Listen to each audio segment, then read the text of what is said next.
Colonel Tikku, आप इस घटना को कैसे देखेंगे? चीन एक अलग इलाके में, एक अलग सेक्टर के अंदर अपने सैनिकों के जरिए कुछ शरारत करने की कोशिश की है, ऐसा प्रतीत हो रहा है, जिसका जवाब उसको भरपूर मिला भारतीय सैनिकों की तरफ से। देखिए, इंडिया और चाइना के बीच में तकरीबन 3700 किलोमीटर की लाइन ऑफ एक्चुअल कंट्रोल है, और इस बार उन्होंने पूरे ईस्ट में जाकर ये कार्रवाई करी है, और ये मैकमोहन लाइन पर है, जिसको चाइना एक्सेप्ट नहीं कर रहा है।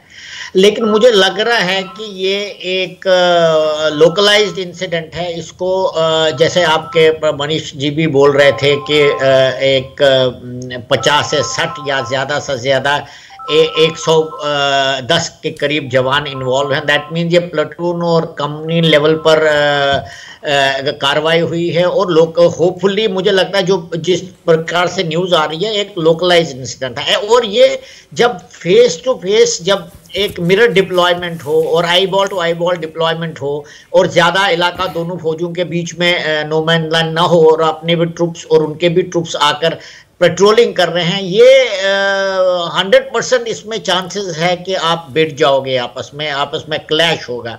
लेकिन पहले क्या होता था, पहले चाइना आता था, वो 2-3 दिन बैठकर हमारी ज़मीन पर वापस चला जाता था। अप्रैल 2020 के बाद वो आकर उन्होंने डेप्सांग के इलाके में चले गए, वहाँ से बाहर नहीं निकल रहे हैं वो, और हम पेट्रोलिंग पॉइंट 11 और 11A में जा नहीं सकते हैं। लेकिन इंडिया ने इससे काफी बड़ा सबक सीखा है, और ये सबसे बड़ा सबक ये है कि चाइनीज जब भी घुसपैठ करेंगे, जब चाइनीज इंग्रेस करेंगे, तो उनका डट के मुकाबला करना है। ये हाँ, ये ठीक है कि वेपन नहीं इस्तेमाल हो रहे, फायर वेपन नहीं इस्तेमाल हो रहे, लेकिन किसी भी तरीके से इंडियन ट्रूप्स अब उस टीम में नहीं है कि वो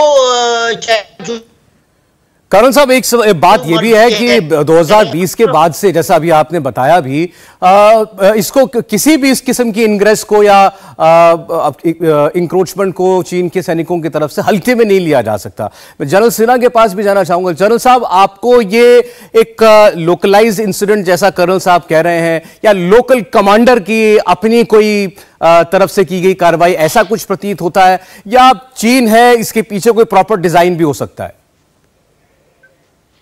देखिए सौरभ, मैं इसलिए जो यांगसे की घटना आप जिसका जिक्र कर रहे हैं वो मैं बता दूं, वो सेंसिटिव एंड डिस्प्यूटेड एरिया की घटना है। ये कोई ऐसा स्टैंड अलोन इंसिडेंट नहीं है। इसके पहले भी यहां झड़पें हुई हैं, और इसलिए मैं कहता हूं कि मैं जनरल ऑपरेशंस रहा हूं इस इलाके में, और इसके पहले में यांगसे सेम जगह पर बहुत सारी झड़पें होती हैं। सबसे इंपॉर्टेंट पॉइंट जिस चीज को समझना और हमारे देशवासियों को समझना पड़ेगा, ये टोटल डोमिनेशन में है हमारे। ये चाइनीज इससे बहुत पीछे हैं। उनको इस इलाके में आने के लिए 7 से 8 किलोमीटर ट्रैवल करना पड़ता है, और हम जो ये सेंसिटिव एंड जो डिस्प्यूटेड एरिया है, हमारी एक छोटी टुकड़ी एज ए ऑब्जर्वेशन के लिए वहां रहती है। तो ये आप जो देखते हैं कि जो हम इस ईस्टर्न साइड में देख रहे थे लद्दाख में, उससे भिन्न है ये। मगर इस चीज को हल्के में ना लें, इसको आप लोकलाइज ना कहें।